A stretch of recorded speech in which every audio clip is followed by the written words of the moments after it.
Mayong adlaw mga kapatid, liway abas ni para sa News 5 Bisaya. Naanay apela si Senator J.V. Ejercito kang Senator Bato de la Rosa nga dugay ng absent o wala magpakita sa mga sesyon sa Senado pero nagdawat gihapon og sweldo.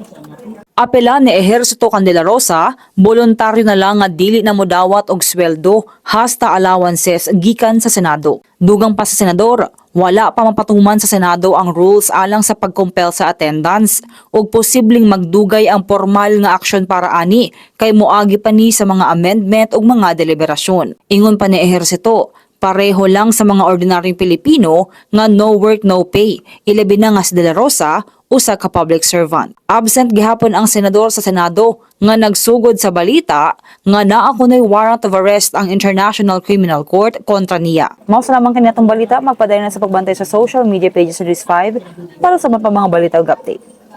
Amping tang tanan.